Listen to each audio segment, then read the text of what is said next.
your mind, change your money, change your life. I am Coach Rob Lee Simmons, the host of this podcast, and let me be your tour guide to greatness.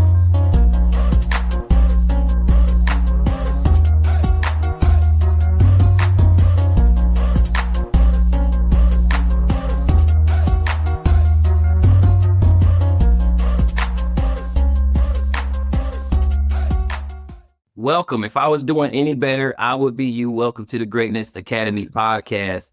I have with me Dimyas Perdue. He is, above all else, he is probably one of the future top public speakers that we'll ever see. All of his work is dynamic, 22 years of service. I wanted to definitely highlight just the biggest part of what he does is leadership. And I'm just excited to have you on, my man. What's going on? Man, what's going on? This is long overdue. Long overdue. Oh, yeah, absolutely. I just got to say, I appreciate you having me. I'm not the most interesting person in the room. You know what I mean? I got the pleasure to be able to look at this guy right now on the other side of my screen. So just thank you again for the opportunity, man. I've been thinking about this ever since we first met, thinking about what this would be like to get together, to be able to share a space. And we knew this time was going to come. I'm happy that it's here, man. And more than us being here, I'm happy for the listening ears. Oh, yeah. That will be able to get something from it. And I actually, let me remove that plural. I'm excited for the listening ear because I'm always talking about the one person that I really want to impact. So for whoever you are, Mr. or ma'am, whoever you are, I'm excited for what you get from this and with how you choose to transform your life with whatever comes out of this session. So I'm excited, man. Thank you again. Oh, yeah. It's amazing. Hey, just give us a brief synopsis of who Dimyas Perdue is and how you grew up. Yeah, man. A lot of people look at who Dimyas is right now, and they automatically equate that with a lifetime of success.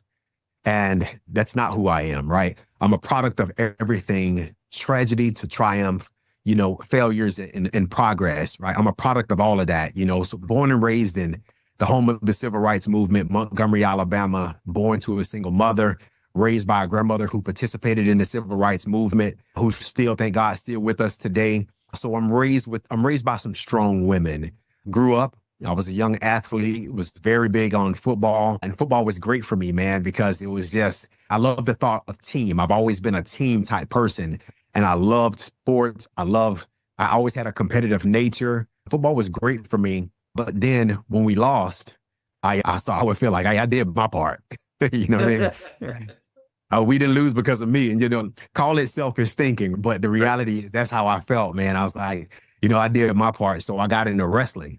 And wrestling was awesome for me because what that did for me is it let me know that what I didn't like in football, I couldn't point the finger to anybody else in wrestling. Because if I won, it was because of me. If I lost, it was because of me. And so there was a level of discipline that I got from wrestling, whether it was through practice, whether it was in a tournament or a one-on-one match, just, a regular situation, man. It taught me so much about me. And that was a great part of my upbringing. So I started that in 7th grade, man, did it up and through high school and graduated high school in 2000. I graduated at 17 and I joined the Marine Corps. But prior to that amazing transformation happening, there were some other behaviors that happened between 13 and 17 that led me towards the Marine Corps. Everybody has an origin story. And that origin story, as I mentioned earlier, from tragedy to triumph, a lot of failures and some progress, I stifled my own progress at 13 years old because I chose to follow what the neighborhood was doing. And I chose to get, jumped into a gang. And that led me to doing some things that this podcast is not about. But the short of it is, man, my senior year, I was expelled from high school. I couldn't go to any public high school in the state of Alabama and got into some issues, man, wasn't doing well at home, and then decided I was a big dog and I was going to leave the house. So I'm squatting in somebody's basement, roaches everywhere, and I'm like, yeah, I ain't as much as a thug as I thought I was. You know what I mean? I might want to go back and say, yes, ma'am. But what ended up happening, man, is I'm very grateful for the recruiter finding me again. We had already made contact before. I will always give him a shot whenever I have the opportunity. Young Sergeant Michael Hakes Jr.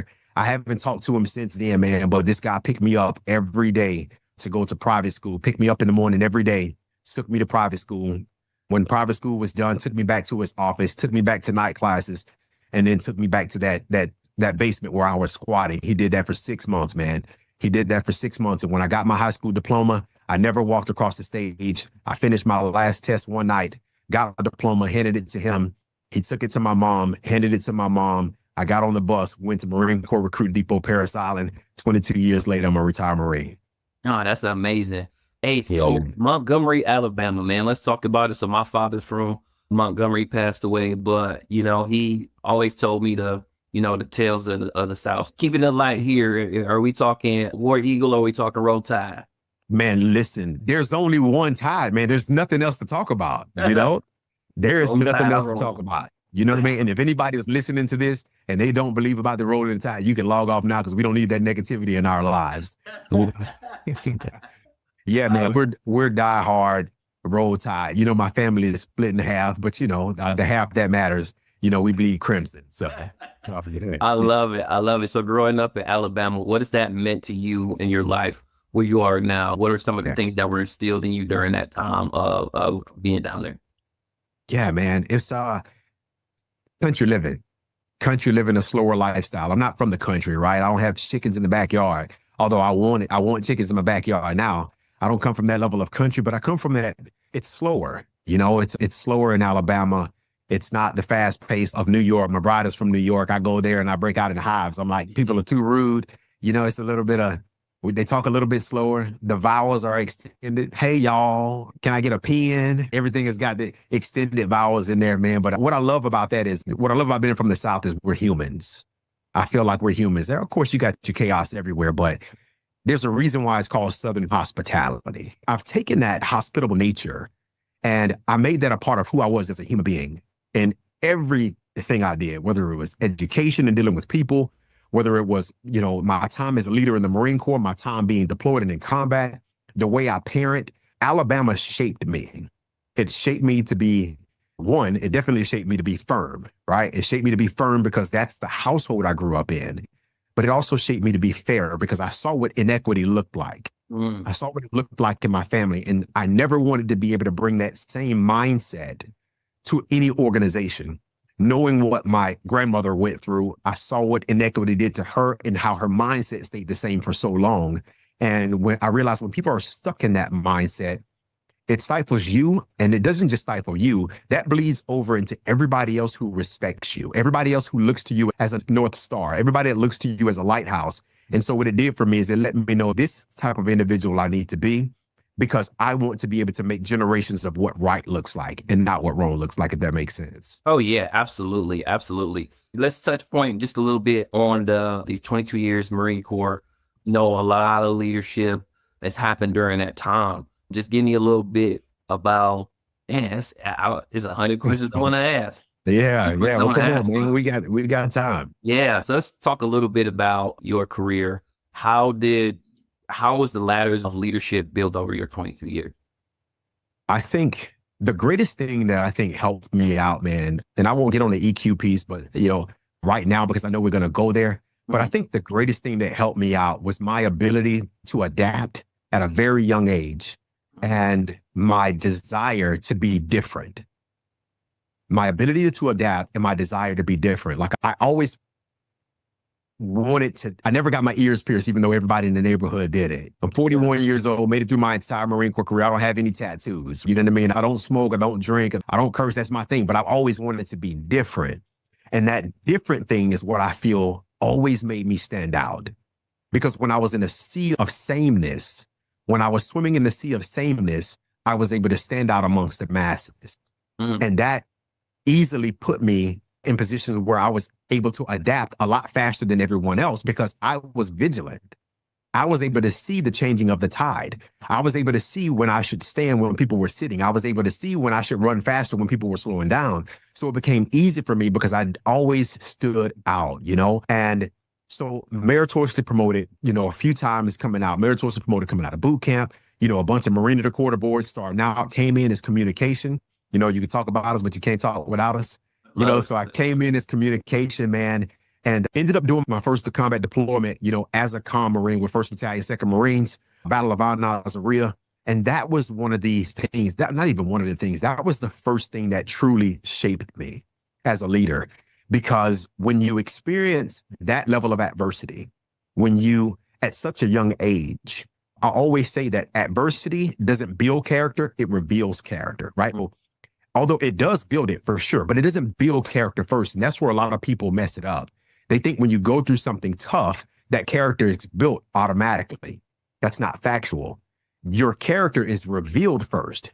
And based on what you do with that revelation, that determines what you're able to build from there. And I want to make sure I get that out there. So through these things that I went through in combat and dealing with everything that comes with being a Marine while we're there, you know what I mean? Like it was chaos. You know, we lost a lot of people in a short period of time. And so I suffered a lot after that, with, struggled with PTSD for a long time. And I would be lying to you to say that every day is sunshine and rainbows. But through this adversity, I realized a lot of things. One, I realized there are not enough resources out there for people. So I need to be a resource for people. And this is one thing that helped me in that level of leadership. So that's why I chose my education path. So because I was dealing with PTSD, I was like, I need to get educated. So I went and got an associate's, then I went and got a bachelor's in psychology with the focus in military resilience. Why? Because I was dealing with things and I knew no one was there to help me out. And even when I got the assistant, I'm like, I'm just another number for you. But I knew my Marines had the BLT factor with me, not the sandwich, right? But the believe you, like you, trust you factor. I knew they had that with me. And I knew they could trust me. And I knew they believed in me. And by me being so vulnerable, this is a major leadership thing. I didn't just wear my heart on my sleeve so people had to look at it. I spoke with my heart. And that opened the doors for them to say, you know what? Corporal Perdue, Staff Sergeant Perdue, Gunnery Sergeant Perdue, First Sergeant Perdue, can I talk with you? They knew when I said yes, they knew they had somebody. So I got that education, And so that was a major wrong in my ladder. A major wrong in the ladder was for me to get in that education, to be able to say that if you want to better the organization, if you want to better people, don't just depend on current knowledge that's out there. Go and seek something from somewhere else. And I did that. And that led me to go and, because of all the life struggles that I went through, I got my master's in human services counseling, crisis response, and trauma. Because here's the thing.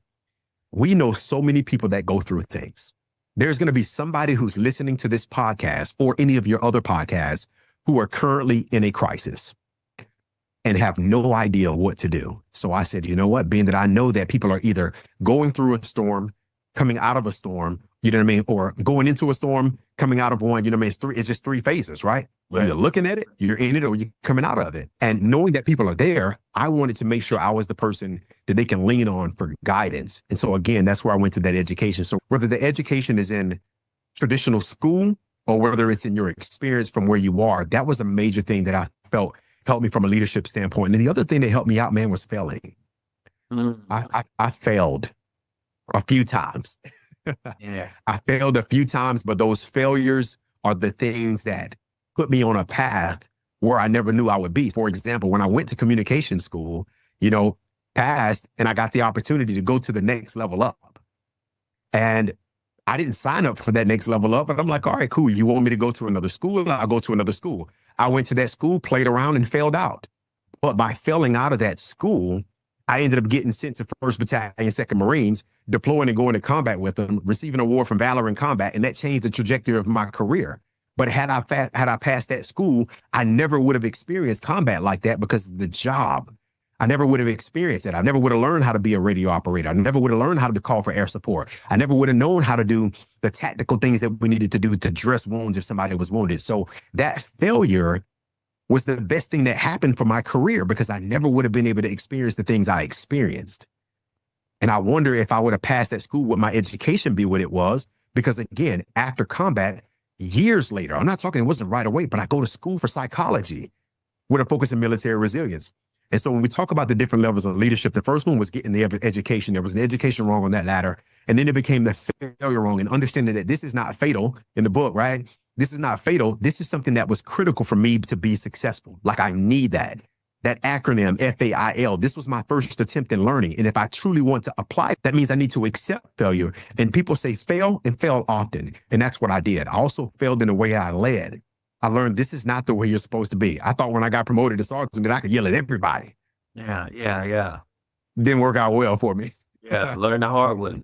I learned the hard way, man. So just those would be the first two things that I would say, man, is get educated from your job and what you were doing. That really helped me out. Getting educated by people who are smarter than me, who put it in books, especially when the military is paying for it, make sure you get that. And then failure was one of the greatest teaching tools that I had. But people fear failure because they fear what other people would say about them failing. I never cared about anybody else's impression of me. I cared about how I viewed myself. And I knew if I failed, I didn't just figure out what didn't work. I figured out what I have inside of me. So fail often, get your education is one of the best things you can do. Oh, man, absolutely. And, you know, me still being in the machine of what we know as the military, I understand that leadership brings its own dynamics, right? Now you transition out of the military and now you take these regular individuals and you turn them into like visionary leaders. What are some of your core principles in leadership? Oh, man. You know, one of the first ones that I love, and I mentioned it in the book, I talk about what leaders need to do is, one, they need to conquer what I call the deadly C's. And the deadly C's is a word play. And it's deadly letter C's. And those letters are comfort and complacency. Many leaders find themselves very comfortable in their positions. And they're reluctant to change. They're reluctant to change because it's easy doing what they're doing. And they're comfortable. And they get complacent. And you miss things when you're complacent. You miss things. You know what we say in the military? Complacency kills. Oh, yeah. Right? Absolutely. And so you get super comfortable. So the first thing I always tell people, no matter where they are, whether this is in the military, and I even coach corporate level clients who are operating in these spaces, I ask them, where are you in relationship with comfort and complacency? How does it feel in your job? And the answer many times is, I'm very comfortable. And you know what? I have become complacent. And I will tell them that I see this because I always do things based on an assessment. And when I look at their data, they think they're doing well. But when you do that 360 assessment, when you do a 360 assessment and you tell yourself, I feel like I'm doing this well. I feel like I show up for my team. But then your team does that evaluation and they say, no, he actually just sits in the office. You know, Lincoln has a way that he talked about it in his book, Lincoln on Leadership. He says, get out of your ivory tower. Too many leaders make it to the position of authority and they sit back. Oh, man, look at this seat. Oh, yeah. Look at this rank. You know, oh, if I got my pass right here, look at this. Looks good. Let me go outside and do this. And so you get so far away from the action. You get so far away from the people that you swore to lead. You get so far away from the battle. You get so far away from those intimate conversations that you get comfortable and you get complacent. And so that's the first thing that I coach people. The other thing, again, I'm always going to give you things from the book because I didn't write it just for it to sit there. I wrote it for the people who may never read it, and I'm giving them a glimpse of what it is. The other thing is what I call E squared. Ego and emotion. These are the greatest predictor of failure for me. If you cannot manage your ego and you cannot manage your emotions, these are the things that not only affect your professional relationships, but these are the things that drastically impact your personal relationships. And so people have a hard time shedding the ego because of, again, what's on their collar, their position in their title that's on the door, how many letters are after your name, how many degrees you have, what your bank account looks like. People ride on those things and that becomes the ego. And that ego, if you show up with, that's not authentic. Because when somebody tells you that they don't care about your status, then you get emotional. And when you don't know how to manage your emotions effectively, if someone says, I don't care about you being Dr. whoever, or I don't care about you being Sergeant Major so-and-so, I don't care if you're the CEO of this procedure is not right based on manual, this section 1 TAC 34, you are incorrect. And now the emotions get in the way. And when you don't know how to properly manage your emotions, this is when you go away from being professional as you should be, and you make it personal. And once you've done that, those lines have been crossed. And what I always tell people, you have to have that believe you like you trust factor, but mainly that T. Trust is gained in drops, but it's lost in buckets. And leaders lose it in buckets very fast. When you tell someone that you are going to do something and you do not do it, or if you tell them you're going to take care of them and you do not take care of them, or if you tell them this is fact and they find out it was opinion, you lose the trust in buckets and you will gain it back in drops. That's tough. That's tough. Let me ask you this though. So in the book, you talk about, reevaluating the people around you. Look at the 5 closest people to you, and that can just kind of give you an idea. Are you pouring into these people, or, are they just sucking you dry, right? What's that look like for your life? Who are those top five people? Where are they taking you? Oh man. Oh man. I used to say I had a big circle because I did used to have a big circle. But now I have looking at it on paper, it looks like a decimal point. You got to get a magnifying glass to see who's actually in my circle because it's diminished so much because I realized how many people were showing up to our relationship, the relationship with me and them with an empty plate, saying that I know you can give me something. I really like that, Dimyas. Oh, that's good. That's good. Oh, let me get that. You gonna eat that too? I realized how many people were showing up to this dinner table, how many people were showing up to our communion where we're supposed to be eating together. And I pour and I give. And then I realized, okay, so now it's my time. You said, oh, you know what? Hey, why don't we revisit this? Because I got that other meeting. And so I realized, when I went through some very hard times in my life, and I'll share this because every time I share my story, they live on. I lost my twin boys January 2020 at 8 and 16 days old. We lost, my bride and I, so when the world was going through coronavirus, we were going through the birth of twin boys that we were thrilled to have in this world. And then 8 days later, we lose him. We lost our son who is doing the best. We lost our son, Royal. And as we're making funeral arrangements, we're at the funeral home, we get a call from the hospital saying, you need to get here now. And we got there in enough time to see my second son before he passed away.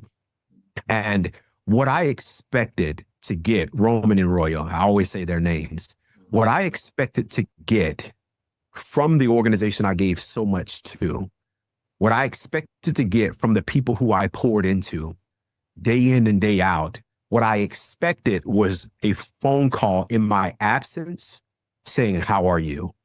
What I expected was someone to reach out to my bride and say, how are you? Is there anything we can do? Can we get a meal for you? Can we check in? But nobody did that. They assumed because of my posture. They assumed because I'm always the one smiling and giving that everything was all right. But the toughest people are the ones who who are the most broken on the inside. Yeah. And during this time, it was so heavy for us that I once again realized that I really need to back away from giving so much because now I have nothing to give. And I need someone to pour into me, and these people know what's going on. And I'm not just pointing at the organization I was a part of for 22 years. I'm pointing at everybody who knew me. But then I said, this is about you, though.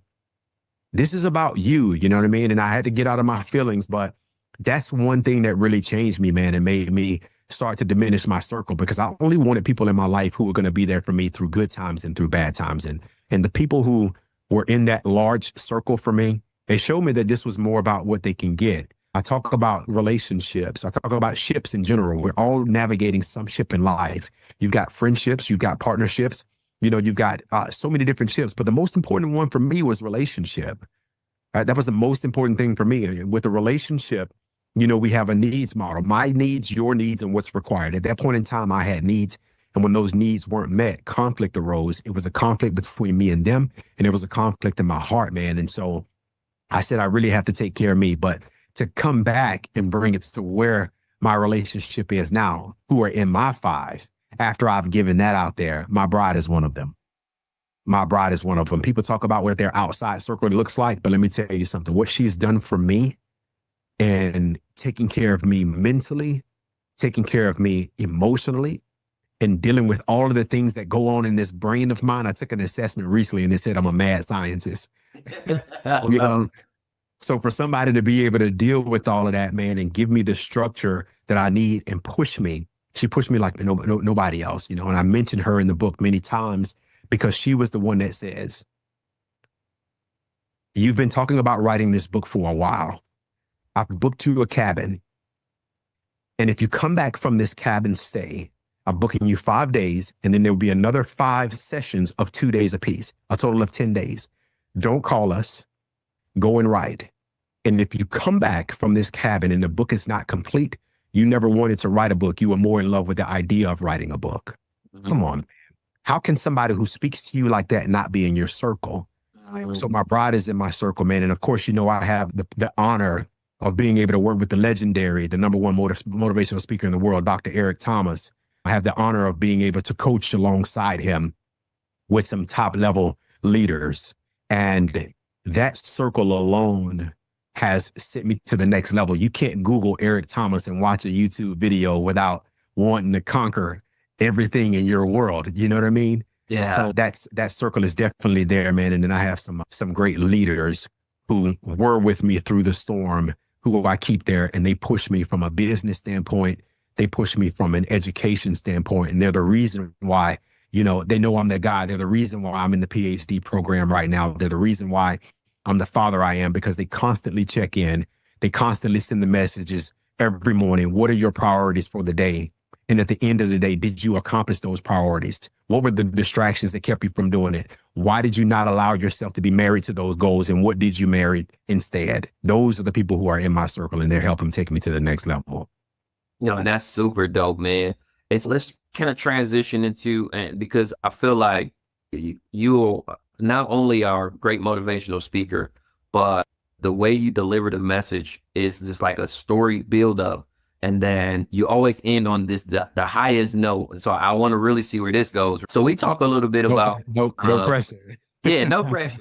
We talk a little bit about the elephant tied to the banyan tree, and he's trying to get away, and he's burning out all of his energy, and then kind of related to how kind of life beats us up, and then we get physically trained to not be able to get to where we need to be. Like, what would be some of the things that you teach to help people escape that banyan tree?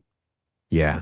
So to provide a little bit more context for the people who may not understand the banyan tree, the short version of it is that young elephants are tied to a tree, and every time they try to pull away, they're met with resistance. And eventually they get to the point where they no longer want to move, and their trainers can then tie them to the smallest thing. And the minute they feel the resistance, they don't want to go again. And they failed many times before. And now that failure, once they feel it, it's a reminder of what they've gone through. And then it's pointless to try. And so what is some of the coaching that I have for people that do that? The reality is, what happens with people when they fail, when they're met with that resistance, when it didn't work out for the fourth time and they decide they don't want to do it again, it becomes a psychological barrier. It becomes a psychological chain. And although there is nothing, it becomes, I also talk about the perimeter collar. It's like the dogs with the perimeter collar, right? They're only going to go so far because they know, if I go here, I will be shocked. If I go here, I will be told you can't do this again. If I go here, I'll be met with opposition. And we get so comfortable staying in this box. We get so complacent because the thought of being shocked again, the thought of failing again becomes so much of a deterrent that I'm willing to just stay back, and I don't want to go through that same thing again.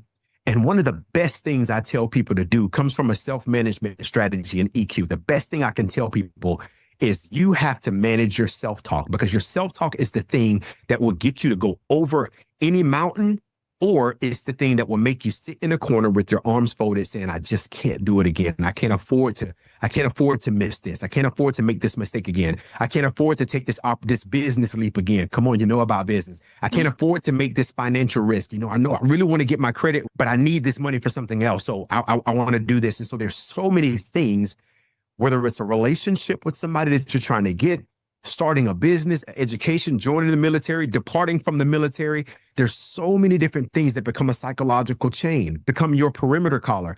But the only thing you have to do is change your self-talk, go back to the 1980s engine that could, I think I can, right? And then do it.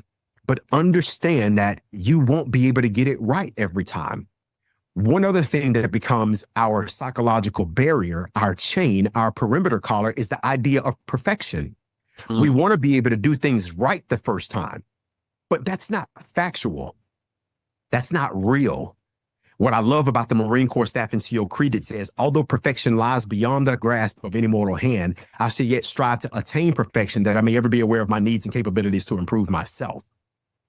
If we stop chasing perfection and we start looking at these situations as practice, each time we practice it, you create a new neural pathway in your brain. Every time you do it, that pathway becomes stronger. That myelin sheath becomes stronger. And now it becomes like riding a bike. I'm willing to get on a bike. When is the last time you rode a bike? It's been a minute. but I know I can hop back on the ride again. But you know you can hop back on again because you've already broken through those barriers of failure. You've already broken through the psychological barriers. You don't need the training wheels anymore. But that same concept has to apply when we're dealing with new situations, when we're dealing with things where we failed before. You have to be willing to go through the shock. You have to be willing to understand that this is not real. There are real barriers that are in place, and there are barriers that we have created to be for self-preservation. There are barriers we've created in our minds to be able to protect us emotionally, right? But many of those barriers are designed to keep us in place. We are designed for safety. That's what our emotions do. Our emotions tell us that there's something we need to pay attention to. And the first thing we want to do is we want to maintain that safety. And when we talk about something such as breaking through a psychological barrier, safety is the root of what it really is. And the best thing you can do is change that self-talk to be able to help you make it through those challenges. Man, I can only imagine you and Dr. E.T. and your group having y'all Toastmaster. Oh, so what that looks like. Every morning at 6 a.m. to 7 a.m, I'm with the legend. Yeah. I'm with the legend. You know what I mean? And we get and you know, we had the opportunity to work together, man, and it's just phenomenal being able to learn and to be able to share. And I'll tell you, one of the most humble people you will meet will openly tell you, that was good. I'm going to take that. Send me that quote. That was really good. I'm going to apply that. I've never thought about it that way. This is the GOAT. And when you see that level of humility and it's in the room, man, you want to talk about, it's not a tennis match with us back and forth. We're on the same side of the net and we're serving. You know what I mean? And man. Yeah. You know, this show ain't about him, but I'm from Detroit as well. So in reading his books, I vision everywhere he's been, and I've been there. It's the dynamic of, really where he started, even where you started.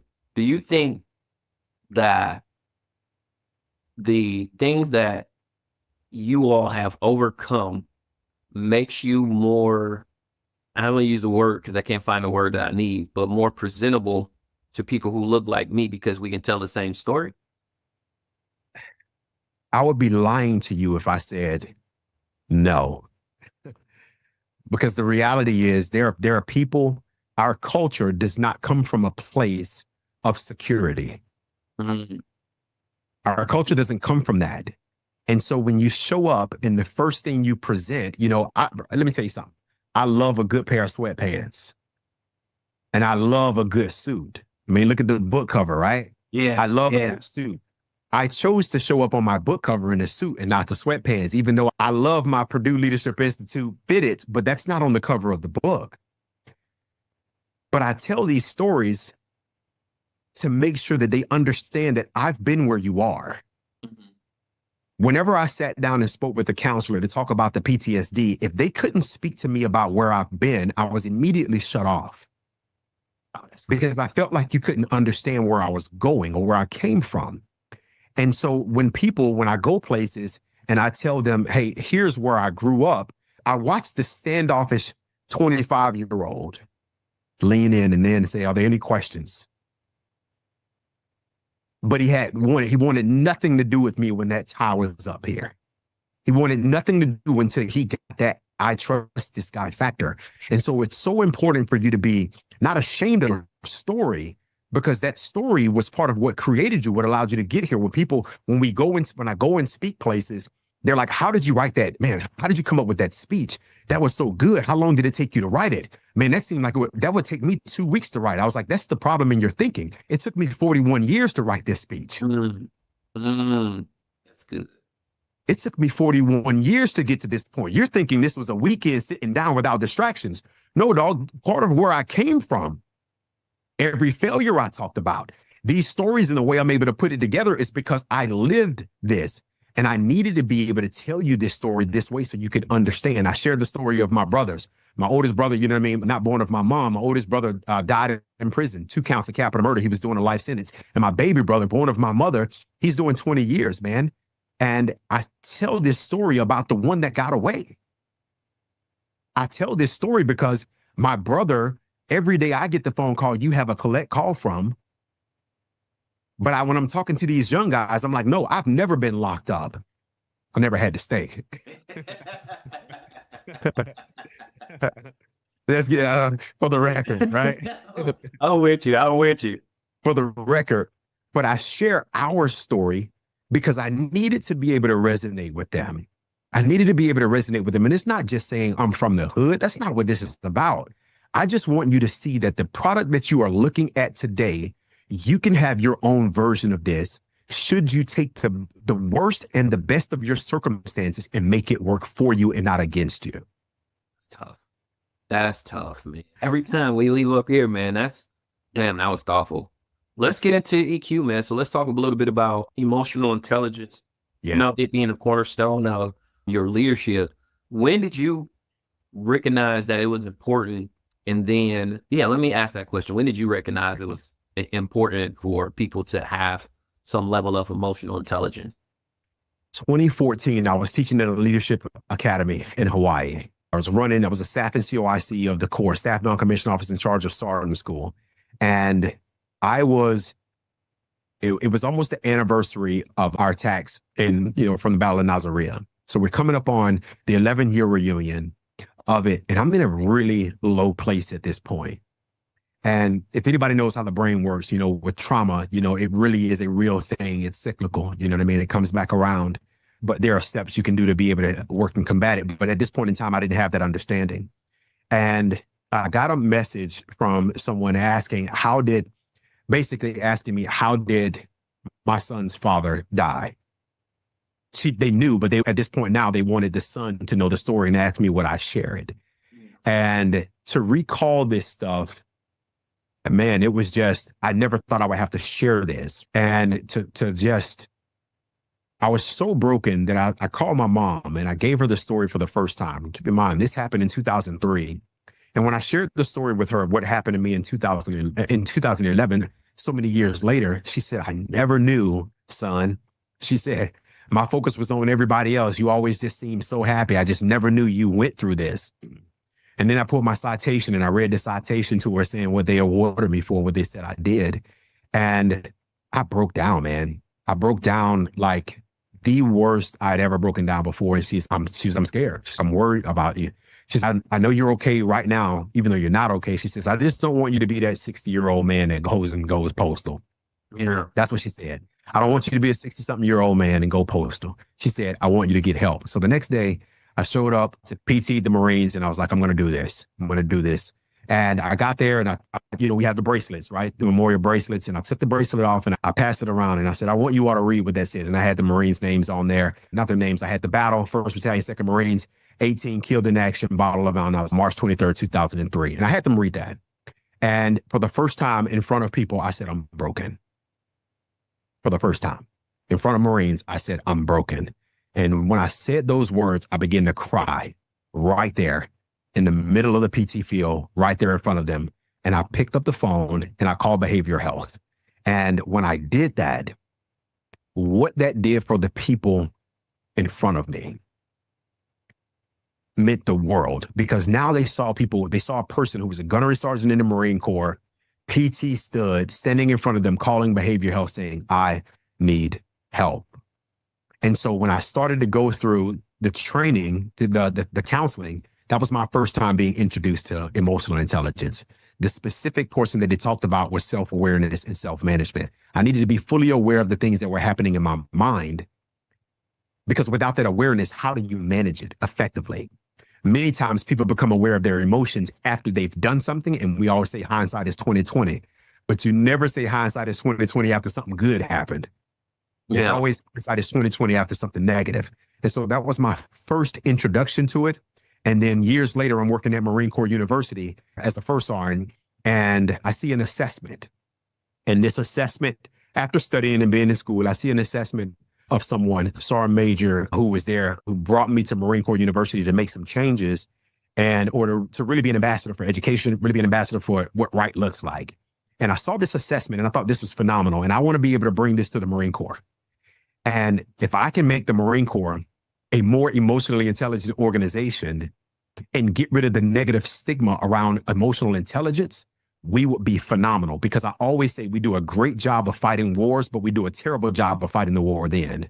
And I said, here we go. We're going to do this. And so I reached out to this company And I told them, hey, I want to bring it to the Marine Corps. And they were like, tell me more about what you want to do. And I tell them, I said, but I'm retiring soon and I'm starting Purdue Leadership Institute.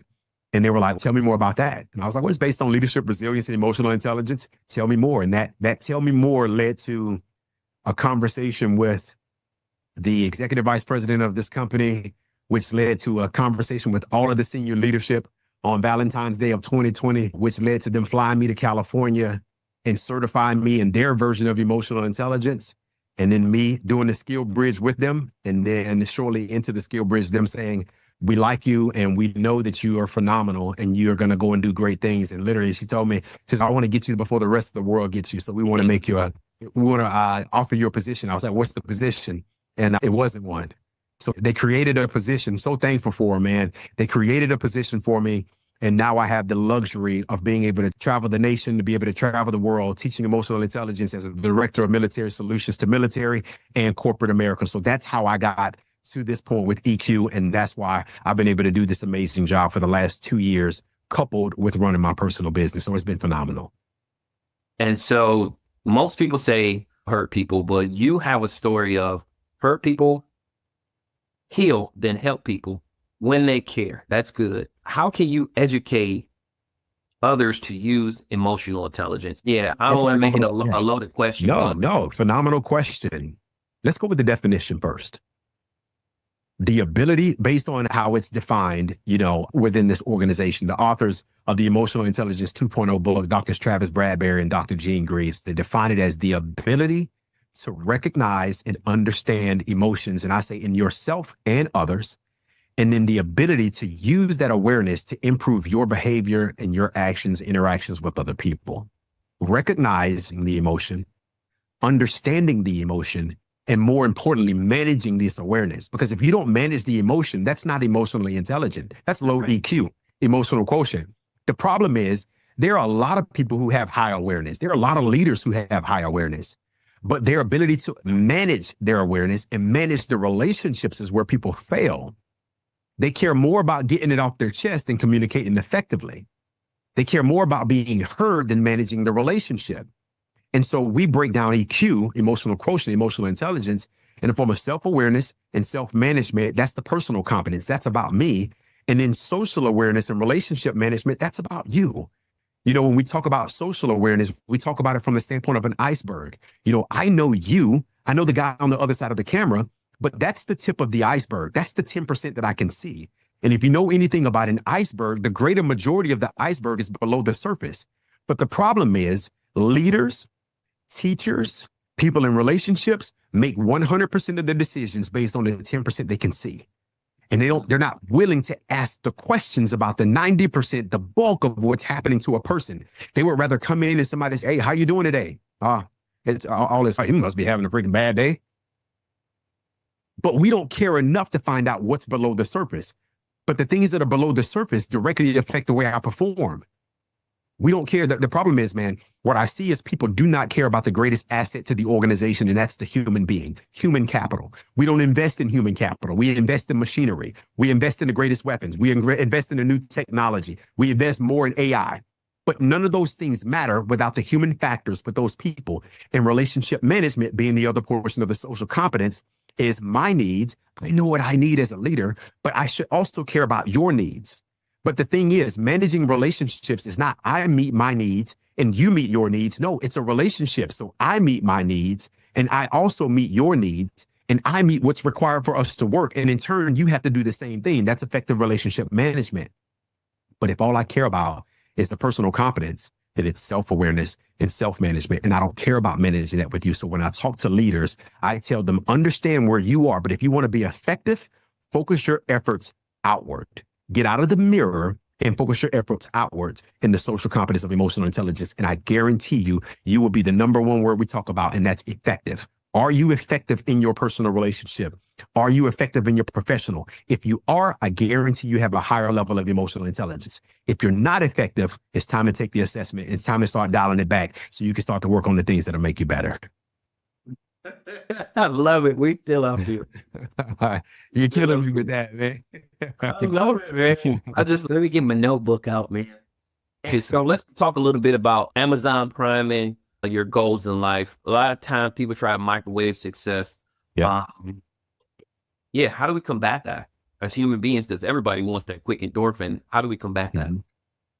Nothing that comes fast ever lasts long. Nothing. Think about every fast food restaurant. We go to a fast food restaurant, we bring that food home, we say we're going to sit it on the counter, we go take a shower, you come back. Does it taste the same? No. Not fast food. Nothing that comes fast. I'm telling you, man, like I've thought about everything that comes fast. And if it comes fast and you keep going fast, it can be dangerous. Look at NASCAR. So what I tell people to do is we have to fall in love with two things. One, we have to appreciate the journey, and everybody wants to get on the ski lift and hurry up and get to the top of their mountain. But nobody wants to take the stairs. Nobody wants to take the stairs. We don't want to take the stairs because what's required. We don't want to take the stairs because we don't have the stamina to be able to deal with everything that's happening. In the book, I talk about the haiku stairs, or the stairway to heaven that's in Hawaii. There were so many times people would say, I want to go and get on these stairs because I know the view is going to be spectacular from up there. And they get halfway up there and the wind starts to blow and they're like, oh my goodness, I can't do this. Or the rain starts to come and they're like, I'm being hit with way more than I expected. I thought we would be there by now. And so the reason why I encourage people to take the stairs in life is because when you take the stairs, there are certain checkpoints. I remember hiking Mount Fuji back in 2013 in Japan. And when I was hiking this, there were checkpoints along the way, mandatory stopping points. But here's the thing about the mountain that was crazy for me. And I never knew this because I never hiked a mountain this big, although I was an avid hiker. I thought I was just going to be able to get on this mountain and just keep going up. But that's not what it looked like. It was like this. I'm like, why am I going left and right to get up this mountain? This makes no sense. And there were checkpoints all along the way. But as I started to get higher, I started to realize I wasn't acclimatized. And man, did I start to feel some altitude sickness. I had a big pack and I started to realize the things that I had in my pack I didn't really need. But I wanted to hurry up and get there.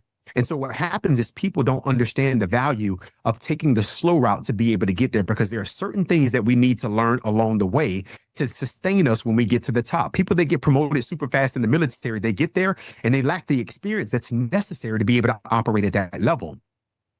People who show up with higher levels of education in businesses, they get there. Yes, you have the education, but you don't have the skill set. And that's why you have these issues. And so I encourage people, one, to take the stairs. That's one thing. The other thing I tell people is pay attention to where you're going, because I talk about the elevator, right? Being on the elevator before everybody has done this. We're on the elevator and guess what we're doing when we're on there? Elevator goes, boom, and what do? We step off. We step off, and then when we step off, we look left and we look right, and we realize we're on the third floor and we were actually supposed to be going to the sixth floor. Yeah. So one thing that happens when people want to hurry up and get somewhere and they're not paying attention, they lose focus and they end up getting off before they're supposed to. But if you were taking the stairs, you have no choice but to go where you're going. You're not going to just walk out in the door because you know you got a few flights to go. But sometimes that's where we really mess up, man. We get off because we're not paying attention. But what I love about the elevator, when they come in and there are a bunch of people on it, they're pressing all of these floors, right? Your 12th floor, you want to get to 12, but you got somebody that came on, they're going to 3, they're going to 6, they're going to 8, they're going to 9. And now these are mandatory stops that you have to go to be able to get there. And I think that's what people need to be able to embrace. If you can look at your success journey as however many steps you want to call it 50. I want you to picture every single one of those lights illuminated. And I need you to appreciate when that door opens, what you will learn in this space. Be willing to get off and take everything in. Be willing to interact with those people who are going up with you, because there are lessons to be learned at every stop. They may be getting off the relationships that you have. They may be getting off the businesses that you were in. They may be getting off all the people who lose their life and they're going to go with you, but they have something to give you on the way to floor 12, on the way to floor 50. But it's up to you to slow down that process, absorb everything in that moment to be able to make it everything that it can be. Yeah. Yeah. Man, we get going. I'm sorry, man. Yeah, man. Oh, man. Woo, man. I love it.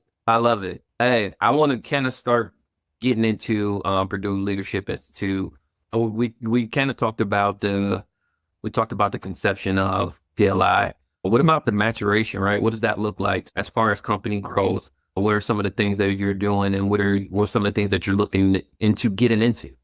Yeah, man, I love that question because there is a lot of growth that I'm expecting. The first thing that we've done is I realize I'm only one human. And as much as I used to think I'm Superman, that cape really don't work. It's just a piece of cloth. And I want to live forever. I want to live forever. So what does maturation look like? What does longevity look like for PLI?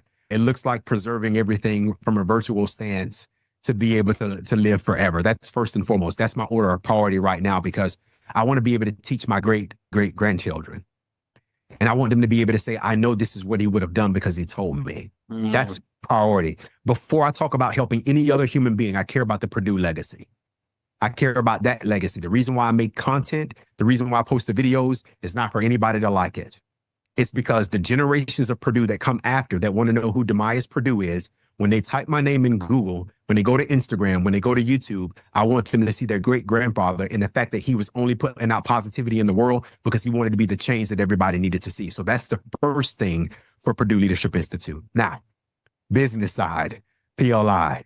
What's happening is I also want to be able to do that because I'm one person. And the more things that I have out there from a virtual space, because people may not be able to afford to get me face to face. They may not be able to afford to get the coaching sessions, but they may be able to afford to buy the online module that can teach them everything we've been mentioning about emotional intelligence just on self-management, because they want to work on their self-talk. So they'll be able to go into the self-talk module and be able to figure out what that looks like. So that's where I think the progress is really coming from me. And that's a major initiative that I have going on right now. The second portion is I know there is a population of people who are in desperate need of assistance, and those who have served their country and are going by the wayside. And so the book title, Elevation Requires Change, now has a separate arm with PLI called Operation Elevation. We've just formed our nonprofit. And this nonprofit has been designed because I want to be able to provide services for veterans, young and old. I don't care if you did 4 years or if you did 50 years. I want to be able to talk to you about resilience. I want to be able to teach you about emotional intelligence so that you can show up and be the best version of yourself for you and for your families. A lot of them have been lost. A lot of them have been neglected. And there are a lot of good programs out there that take them on hunts. There are a lot of good programs out there that take them on fishing trips. But what does that really do for the mind? What does doing 22 push-ups do for somebody who is really suffering? I love the causes, but if I do 22 push-ups right now, how many people did I save? I'm not knocking what it is, but what I'm saying, because it brings phenomenal awareness to the organization. But I want to be able to give the skill that can save their lives. And that skill is something that can say, Dimyas said self-awareness is me being able to recognize my emotions as they occur. And then he told me that being able to spot my emotions, that my emotions would manifest in me physiologically in the form of a higher heart rate, in the form of me having an adrenaline rush, hormonal, in the form of me having higher breathing pattern or neuromuscular. And right now I feel myself tensing up. So that's neuromuscular. And then he said, that's my body's alarm telling me that there's something I need to pay attention to. And then he told me that I need to monitor my self-talk. So right now I'm really frustrated driving on this road because I got laid off from work and this dude is behind me blowing his horn and I really want to have him pull over. But you know what? I care so much about my family. And if I do this, it's going to change my life and it's going to change their life forever. So you know what I'm going to do? I'm going to use his self-management strategy and I'm going to buy myself some time. I'm going to pull over and let him pass and I'm going to count to 50. And if I'm really upset, I'm going to count to 100. And at that point, he would have passed, that moment would have passed, and I will be able to go on with my day. That's the stuff that I want to be able to help people with. And that's the next arm of Perdue Leadership Institute with Operation Elevation. And so how does, I just really now want to know the conception of elevation requires change, right? So I know you built this book, and then I really encourage anybody listening to go back, get the book. It's the book right behind me. Excellent book, written, so thoughtful. And it has a lot of these principles tied into what you teach in PLIs. How did you come up with some of the things that you written in the book outside of being locked in a cabin for a week and a couple of days? But how did you come up with this is how I want to deliver who I am to people, or deliver change to people? That book was written to me. Bars. That book was written to me. And if there's anybody in the world who's ever felt like I felt, that book will resonate with them. Oh, yeah. especially the U-turn. That's because that's my wife, the U-turn. You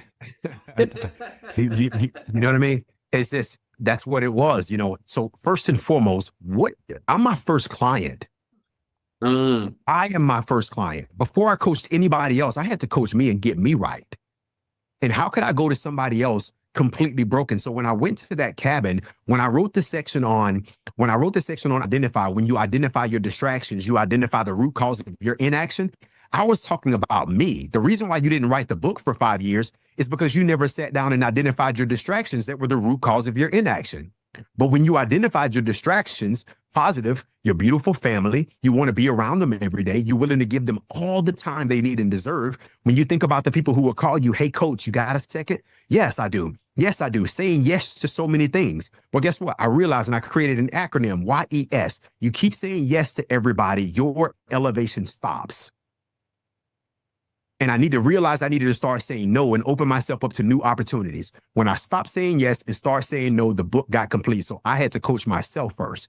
So everything in there, when I'm talking about conquering comfort and complacency, Dimyas was dealing with that. When Dimyas was dealing with ego and emotion, that letter that says a letter to fear, a letter from doubt, a letter that changed everything. That's why it was written to me. A letter to greatness. A letter to greatness. Like all of these letters in that book started with me.